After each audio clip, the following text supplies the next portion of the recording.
I found my elderly parents freezing outside my own home while my in-laws celebrated inside like they owned everything. What I did next shattered their lives completely.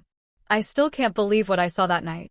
It was a cold, brutal slap in the face that forever changed how I looked at my own family, my own marriage, and the home I thought was ours. My parents, both in their early 70s, stood shivering on my porch, their lips turning blue from the cold, while inside, my in-laws hosted an elegant dinner party with total strangers, completely oblivious. My father, just 8 months out from a triple bypass, clutched his chest, his recent surgery scar hidden beneath layers that clearly weren't enough against the freezing temperature. My mother, battling severe arthritis, could barely stand, leaning heavily on him. And the worst part? They were locked out of my house. What happened next wasn't just a turning point. It was a seismic shift that ripped through our lives, exposing a level of cruelty I never thought possible. Let me take you back a bit.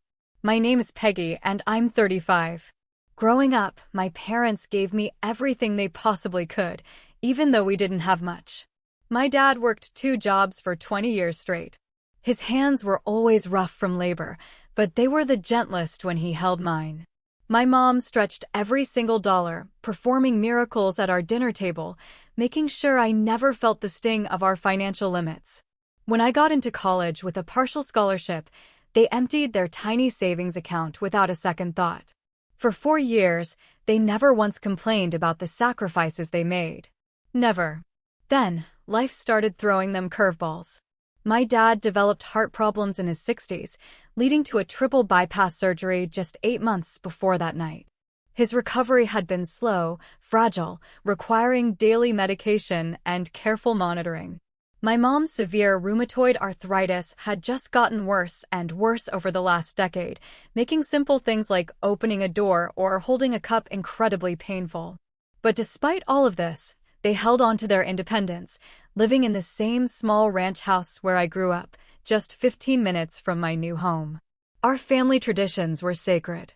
Sunday dinners at their place were non-negotiable, and I called them every single day, usually on my lunch break.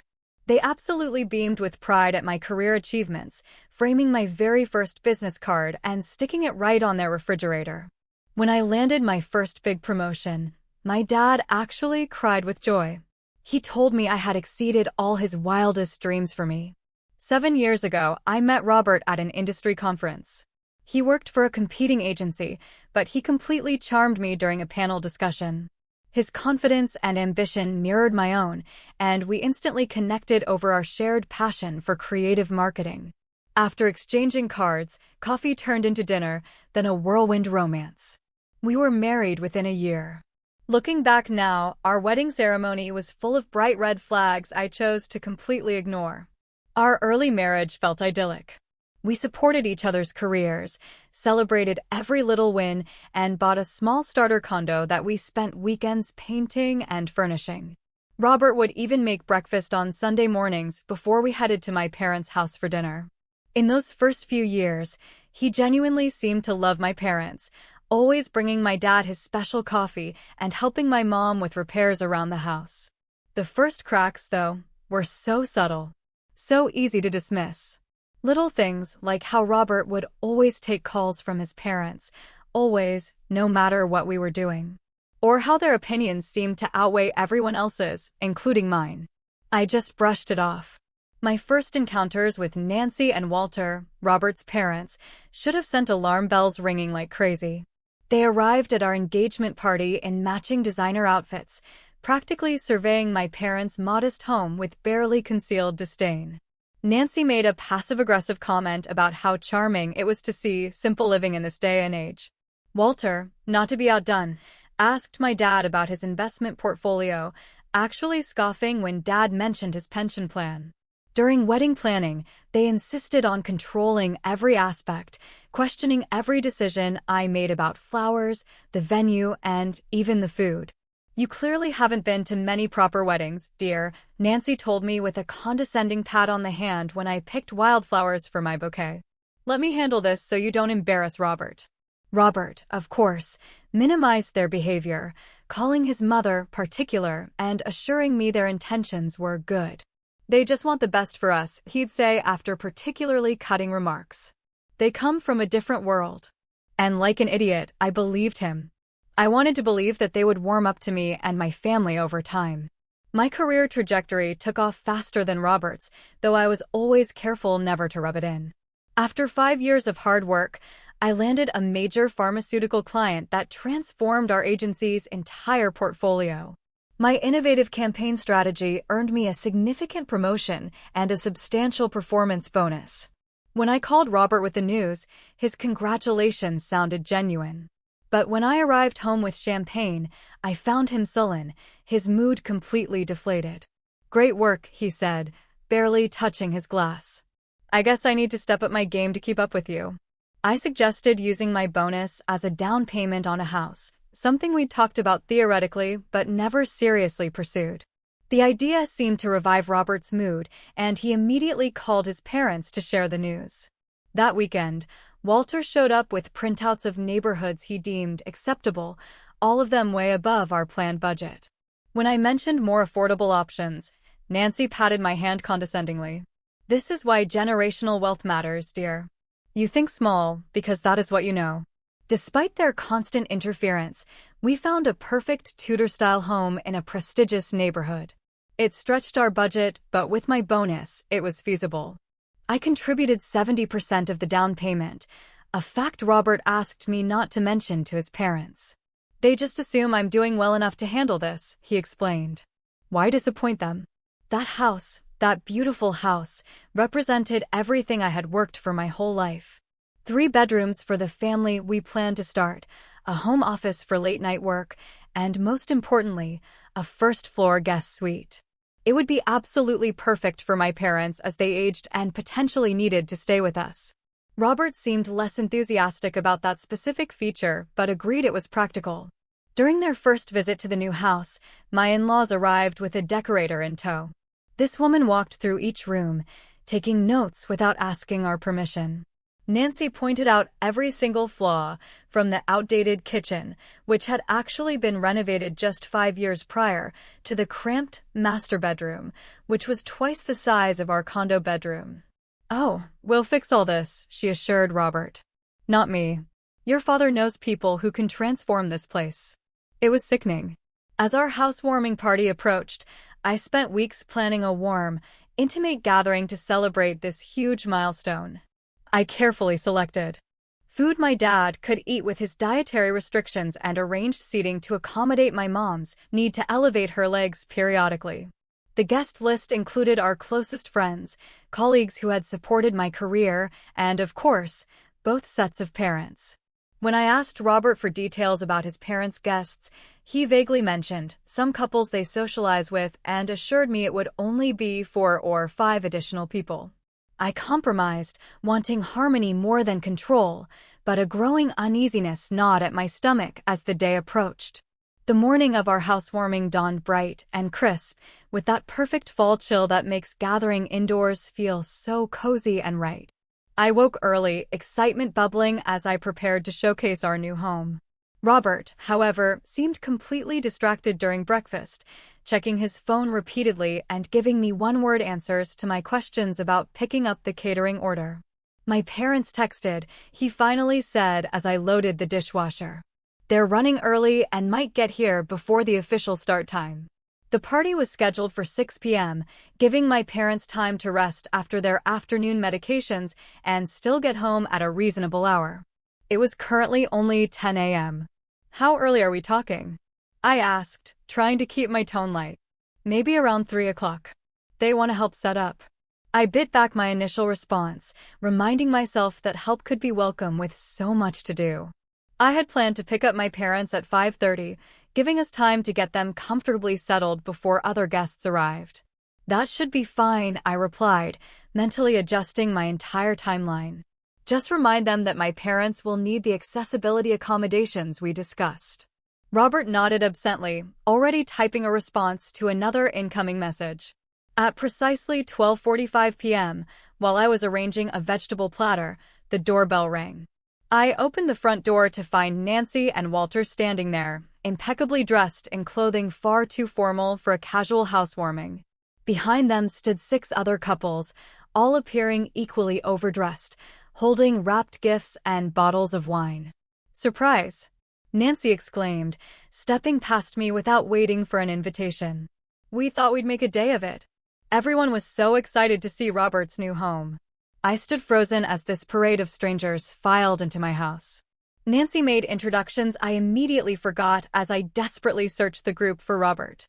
He emerged from our bedroom, looking suspiciously well-dressed himself, greeting his parents with an enthusiasm that suggested this early arrival was no surprise to him at all. "Darling," I whispered when I finally managed to pull him aside, my voice barely there. "What is happening?" "Just a slight change of plans," he replied, straightening his tie as if this was completely normal. "Mother thought it would be nice to have a proper luncheon before the evening gathering. These are important people in my parents' circle." Before I could even respond, Nancy was beside us, already critiquing the simple, warm decorations I had carefully placed around the living room. "These are charming in their way," she said, removing a handmade centerpiece my mother and I had created together. "But I brought some more suitable arrangements." She snapped her fingers, and Walter carried in elaborate floral displays that must have cost hundreds of dollars each. Over the next hour, I watched in stunned, horrified silence as my carefully planned party completely transformed. Nancy rearranged furniture, relegating our family photos to drawers and replacing them with artistic arrangements I had never seen before. Walter's friends brought in cases of expensive wine, making dismissive comments about the selections I had purchased.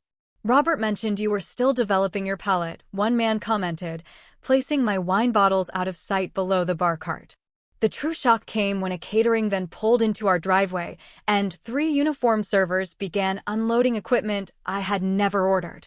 "Oh, we took the liberty," Walter explained when he caught my confused expression. "Your grocery store platters were thoughtful, but not quite appropriate for the guests we invited." Throughout this hostile takeover, Robert completely avoided me. He busied himself, helping his father set up an impromptu bar in our dining room or escorting newly arriving guests on tours of our home. With each passing minute, I felt increasingly like a stranger in my own house. The final straw came when I overheard Nancy referring to the home as Robert's new place to a woman dripping in diamonds. "We always knew he would end up in this neighborhood," she said. "Of course, there will need to be significant upgrades if they start a family. The kitchen is workable, but hardly up to standard." Walter joined them, adding, "We're discussing converting the guest suite into a proper library. Much better use of the space." The guest suite I had specifically chosen for my parents. I finally cornered Robert in our bedroom, where he was inexplicably changing into an even more formal shirt. "What is happening?" I demanded, my voice shaking. "Who are these people? Why is your mother removing our things and talking about renovation plans we never discussed?" "Peggy, you're overreacting," he said, his voice low but clearly irritated. "These are influential people who can help both our careers. Mother is just excited and maybe overstepping a bit, but it's coming from a good place." "Overstepping, Robert?" I practically shouted. "There are caterers in our kitchen that I did not hire. Your mother is talking about removing the guest suite we planned for my parents. And speaking of my parents, I need to leave soon to pick them up." A flash of something like panic crossed Robert's face. "About that. Mother thought it might be better if your parents came another time. This gathering has become more formal than we planned." I stared at him, an icy grip tightening in my chest. "My parents are coming, Robert. This is our housewarming, not your mother's social climbing event. I am leaving to pick them up in 20 minutes, and I expect you to make sure they are welcomed properly." Nancy appeared in the doorway as if summoned by our disagreement. "Everything all right in here, Robert? Senator Wilson is asking about your work on the Thompson campaign." "Coming, Mother," Robert replied, turning from me without resolving our conversation. Before heading out, I found Robert again, surrounded by his father's friends. "I'm going to get my parents now. Please remember that Dad needs easy access to his medication in the refrigerator, and Mom will need her special chair with the cushions." Sure," he nodded distractedly. "We might still be at lunch when you return. Just come around to the back patio." As I drove to my parents' house, my phone buzzed with a text from Robert. "Slight change of plans. We'll explain when you get back. I called immediately, but it went straight to voicemail. I tried again, same result. My parents were waiting, dressed in their Sunday best. My mother had even had her hair done specially for the occasion. My father proudly wore the sweater I had given him last Christmas. The house all ready for the big reveal? Dad asked as I helped Mom into the car. It looks wonderful, I lied, not wanting to worry them. Everyone is excited to see you both. The knot in my stomach grew tighter as we drove back, my calls to Robert still going unanswered. When we turned onto our street, I immediately sensed something was terribly wrong. The driveway and both sides of the street were lined with luxury vehicles I didn't recognize.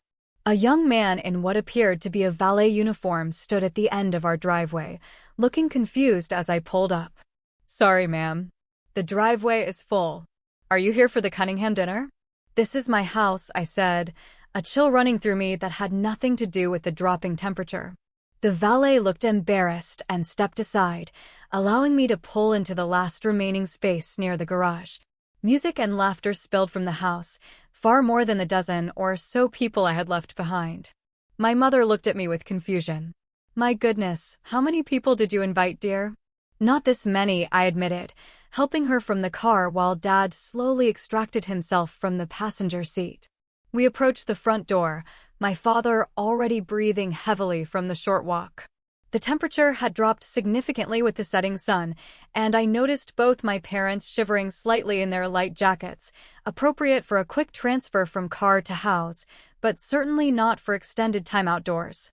I rang the doorbell, hearing its chime echo inside, but no one came to answer. I rang again, then knocked firmly, watching through the beveled glass as figures moved past the entryway, clearly hearing but ignoring our presence. Maybe they can't hear over the music, my mother suggested, pulling her jacket tighter. I knocked harder, then tried my key in the lock, only to discover it no longer worked. The realization hit me like a physical blow. Someone had changed the locks to my own home. Let me call Robert, I said, trying to keep the panic from my voice as I dialed his number again. Straight to voicemail. I sent a text. We are outside. The door is locked and my key is not working. Dad needs to come in now. No response. 5 minutes passed. Then 10. My father, whose color had been good earlier, now looked pale, and I noticed him pressing his hand to his chest in that way he did when trying to hide discomfort. Dad, are you okay? I asked, moving to his side. Just a little winded, he said, but I could hear the strain in his voice. Might need to sit down for a minute. My mother was visibly shivering now, her thin dress and jacket no match for the rapidly cooling evening. Her lips had taken on a bluish tinge that sent alarm bells screaming through my mind. Let me try the back door, I said, helping my father sit on the porch step before leading my mother around the side of the house. The back patio had been transformed into an extension of the party, with heat lamps warming elegantly dressed guests who sipped champagne under string lights I had never seen before. Through the large kitchen windows, I could see servers in formal attire arranging food on platters. There was no sign of Robert, but Nancy stood holding court near the grill, gesturing dramatically as her audience laughed on cue. I knocked on the back door. A server approached, looking annoyed at the interruption. The entrance is around front, he said curtly. This is a private event. This is my house, I said, my voice rising, fueled by pure adrenaline and rage. My parents are freezing outside, and my father has a heart condition. Please open the door. The server looked uncertain, glancing over his shoulder toward Nancy. She noticed the commotion and approached, her face darkening when she saw me. Peggy, she said through the glass, making no move to open the door. I thought Robert explained we had to make some adjustments to the guest list. This is an important dinner for Walter's business associates. Nancy, open the door right now, I demanded. My parents are outside. It is freezing, and my father needs his medication from the refrigerator. This is really not a good time, she replied, having the audacity to look completely put out. Perhaps you could take your parents for dinner somewhere and come back later. We should be wrapped up by 11. I stared at her in utter disbelief, unable to process the level of pure, unadulterated cruelty I was witnessing. Through the window, I caught a glimpse of Robert, drink in hand, laughing with a group of men in the living room, completely oblivious to our desperate situation. When I returned to the front, I found my father slumped against my mother on the step, his face contorted in pain. "Dad," I cried, pushing past startled guests to reach him. "Chest hurts," he gasped, clutching at his shirt. My mother looked up at me, tears streaming down her face. "He said he feels like his last heart attack." Without hesitation, I pulled out my phone and dialed emergency services, giving them our address and my father's critical condition. Around me, the party had ground to an uncomfortable halt, guests watching the drama unfold with wine glasses still in hand. Nancy appeared at Robert's side, whispering furiously, "Can't this wait? You're embarrassing us in front of everyone." I whirled on her, phone still pressed to my ear. "My father might be having a heart attack because you left him in the cold, Nancy. Do you understand that? He could die." Walter materialized next to his wife, his face flushed with either alcohol or anger. "Now see here, young lady. There is no need for hysterics. Your father looks fine to me, just a little winded." The paramedics arrived within minutes, pushing through the crowd of party guests to reach my father. They quickly assessed his condition, determining he was showing signs of both hypothermia and cardiac distress.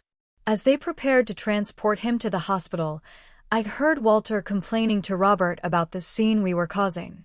I rode in the ambulance with my parents, holding my mother's trembling hand as she watched the paramedics work on my father. The hospital emergency room received us immediately, whisking my father away for treatment while a kind nurse helped my mother, who was also showing signs of exposure. "How long were they outside in those temperatures?" the doctor asked me after examining my father. "At least 30 minutes, I replied, shame and rage battling within me. "Maybe longer." He shook his head. "With his cardiac history and age, that was dangerously long. We'll monitor him overnight.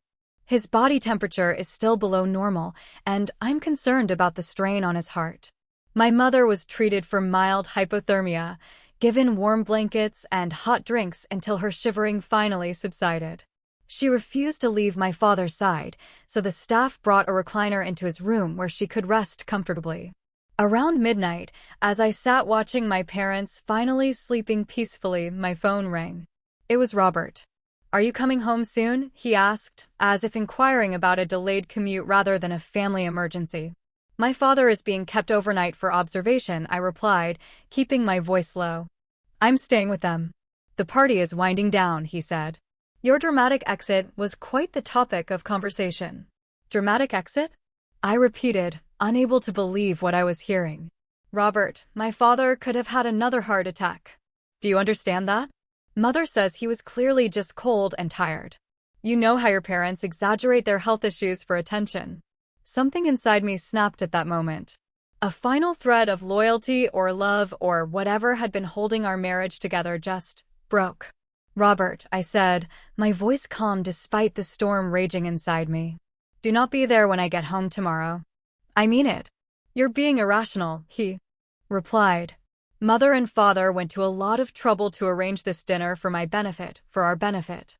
The least you could do is be grateful for their involvement." "Grateful?" I spat. "They locked my parents out of my house and nearly killed my father. Your mother rearranged our home without permission. Your father brought in strangers who treated me like staff, and you stood by and allowed all of it." I hung up, unable to stomach another word of his delusional justifications. Looking at my parents, vulnerable in their hospital beds, I made a decision that would change all our lives. This would never, ever happen again. When I returned to our house the following afternoon, having secured my father's stable condition and comfortable discharge planned for the next day, I found my in-laws still there. The party debris had been mostly cleared away, presumably by the caterers, but evidence of the evening remained in the form of wine stains on our new carpet and cigarette burns on the wooden coffee table we had carefully selected. Robert sat at the kitchen island, looking haggard but defiant. Nancy and Walter occupied our living room sofa, both wearing expressions of injured dignity, as if they were the wronged parties in this scenario. "Finally decided to come home, I see," Nancy greeted me, her tone suggesting I had been off on some frivolous adventure rather than a hospital vigil. I ignored her, addressing Robert directly. How is my father doing? Did you bother to call and check? Robert had the grace to look slightly ashamed. I figured you would let me know if there was any change. Nancy stood, smoothing her immaculate slacks. Well, now that this little drama has settled, we should discuss the dinner party. Despite your unfortunate exit, it was quite successful. Senator Wilson's aide mentioned possibly connecting Robert with their media team. I stared at her, wondering if I had somehow entered some parallel universe where human decency simply did not exist. My father is in the hospital because of you, and you want to talk about networking opportunities? Now Peggy, Walter interjected, let us maintain perspective. Your father has health problems. That is hardly our fault. If anything, you should have considered his condition before bringing him to an evening event. An evening event at my own house. I shot back. That I specifically planned with his needs in mind before you hijacked it completely. We did not hijack anything, Nancy said with an imperious wave of her hand. We simply elevated a simple gathering into something beneficial. Robert agreed with our adjustments. I turned to my husband. Is that true? Did you agree to change the locks without telling me? Robert shifted uncomfortably. Mother thought our security needed upgrading. I was going to give you the new keys, but with all the preparations, it slipped my mind. And the caterers? The valet? The 40 strangers in our living room? I may have mentioned to Mother that we were having a small housewarming, he admitted, avoiding my gaze. She offered to help make it special. Special? I repeated, my voice rising in incredulity. Robert, they took over our home, removed our personal items, and treated my parents like unwelcome intruders. How is any of that special? Nancy made a dismissive sound. Your sentimentality is charming, but impractical, dear. This house has potential to be a proper entertaining space. Those little crafts and family photos are lovely for private areas, but not for public rooms. Public rooms? I scoffed. This is a private home, Nancy. Our home. Of course it is, dear, she replied condescendingly. But Robert has always understood the importance of maintaining certain standards. His father and I have a wide social circle that can be tremendously advantageous to both of you. Did you know they were planning this? I asked Robert directly. He wouldn't meet my eyes. Mother mentioned possibly hosting their annual dinner here since we have more space now. I didn't realize it would be last night. When did you know? I pressed. When did you realize what they were planning? Robert hesitated. When they arrived early with the first guests, but by then everything was already in motion. And you didn't think to call me? To warn me that our housewarming had turned into your parents' networking event. I knew you would be upset, he said, as if that explained everything. The magnitude of his betrayal washed over me in waves. It wasn't just the party, it was the fundamental misalignment of our values and priorities. Who was this man who could leave his in-laws shivering in the cold while he schmoozed with strangers, valuing his parents' social climbing over basic human decency? I'm going to pack a bag, I said quietly. I cannot stay here tonight. Don't be dramatic, Peggy, Nancy interjected.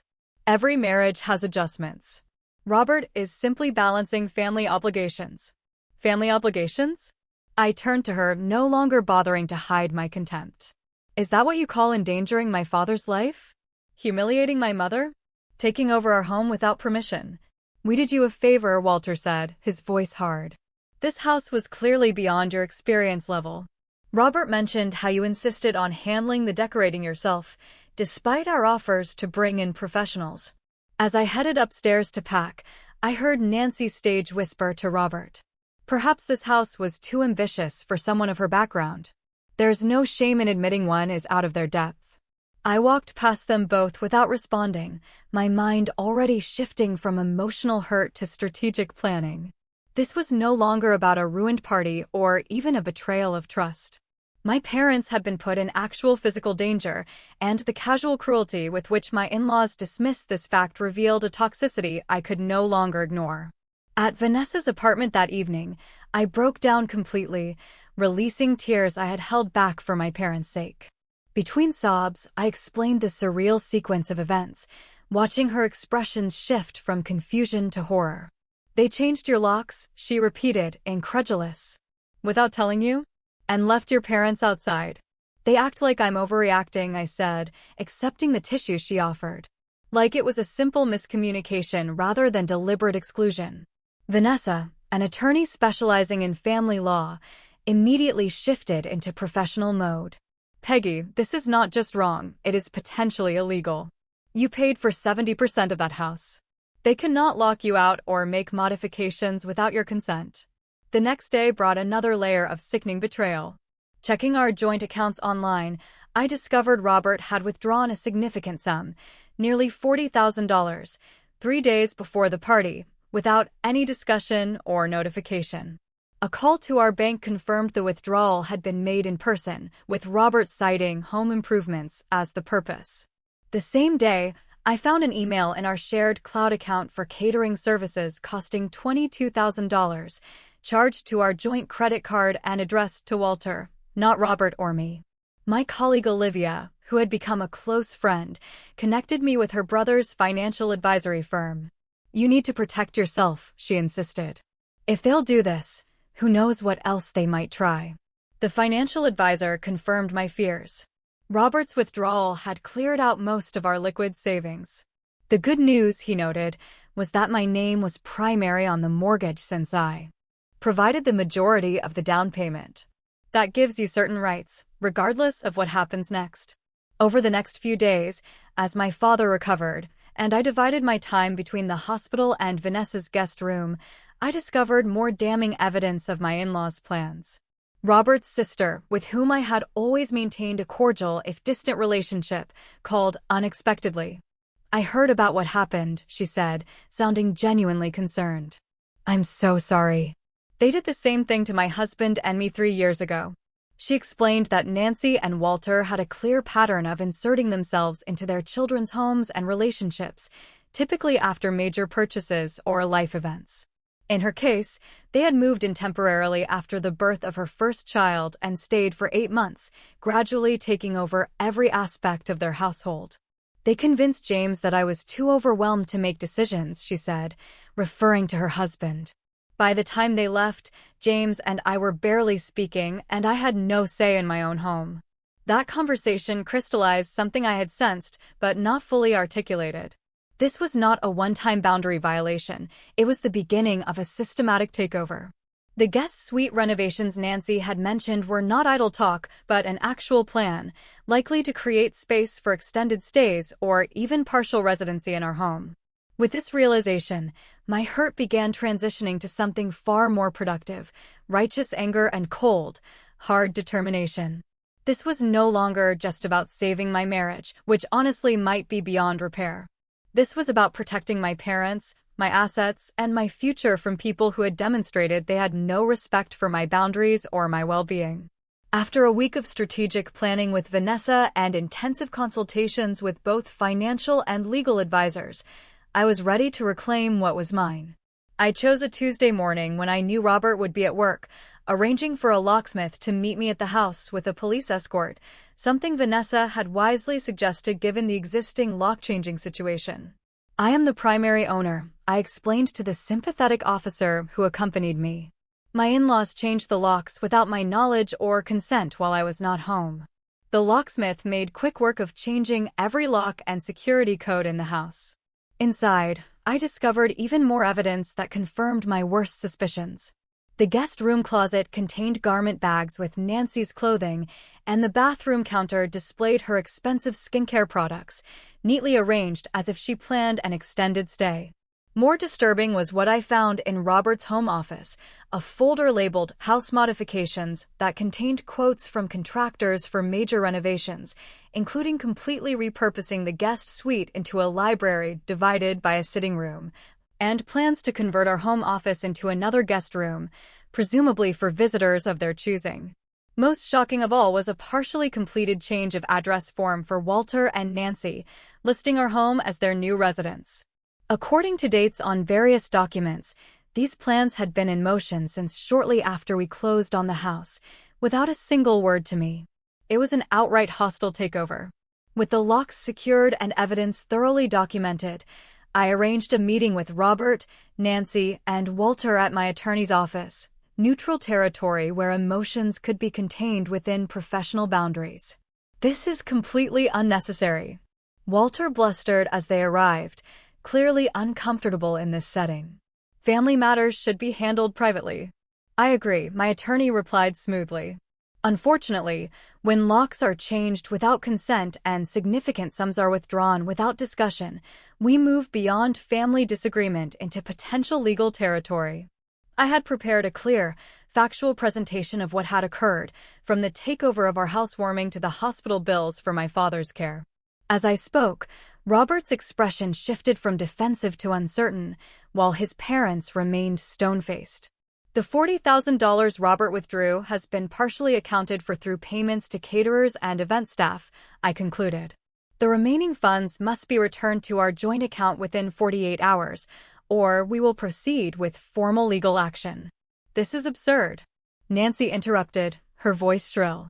Robert was simply securing funds for necessary improvements to the property, improvements that would increase its value substantially. Improvements never discussed with or approved by the primary mortgage holder, my attorney pointed out, his voice firm.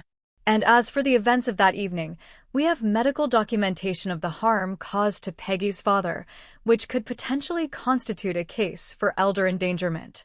That phrase landed like a bomb in the room. Elder endangerment. It carried serious legal and social consequences, particularly for people like Nancy and Walter, who valued their community standing above all else. There was no endangerment. Walter protested, his face purpling. It was a cool evening, not the dead of winter. My attorney silently placed my father's medical report on the table, where terms like cardiac distress precipitated by exposure and hypothermic symptoms were clearly highlighted. Robert, who had remained largely silent, finally spoke. What do you want, Peggy? Just tell me what you want to resolve this. I had given this considerable thought, balancing my anger with practical considerations. First, the complete return of all funds withdrawn without mutual consent. Second, a written agreement that no modifications will be made to our property without documented approval from both of us. Third, your parents will not have unsupervised access to our home under any circumstances, and any visits must be agreed upon in advance. Fourth, payment of all medical expenses incurred as a result of that night. This is extortion, Nancy hissed. This is accountability, I corrected, my voice steady. And it is non-negotiable. To everyone's surprise, including possibly his own, Robert sided with me. We will return the money, he said quietly. And cover the medical bills, of course. The shift in Robert's position clearly shocked his parents. Walter's face flushed dark red, while Nancy went completely pale. Robert, you cannot possibly be considering these ridiculous demands, she said, her voice rising in panic. After everything we have done for you, the connections we have provided, you left her parents in the cold, mother. Robert replied, sounding tired and utterly defeated. Her father could have died. How would that have looked for your precious connections? That meeting marked a turning point, not just in my strategy, but in Robert himself. In the days that followed, as funds were returned and agreements formalized, he began individual counseling at my insistence. The therapist, specializing in family dynamics, helped him recognize patterns of manipulation that had defined his relationship with his parents since childhood. They controlled everything, he told me during one of our carefully neutral coffee meetings to discuss logistics. My schools, my friends, my career path. Anything that deviated from their vision was met with withdrawal of love and approval. I never realized how deep it went until Dr. Harrison started asking about my earliest memories of making choices. While this insight helped explain his behavior, it certainly did not excuse it. Trust, once shattered, cannot be instantly restored through explanation. I maintained my separate living arrangement at Vanessa's, carefully considering my options. The most satisfying aspect of the resolution came in the form of social and community consequences for Nancy and Walter. Word of the incident spread through their carefully cultivated social circle, with my attorney's precise choice of words, elder endangerment, carrying particular weight. Invitations to key social events suddenly stopped arriving. Board positions were quietly not renewed.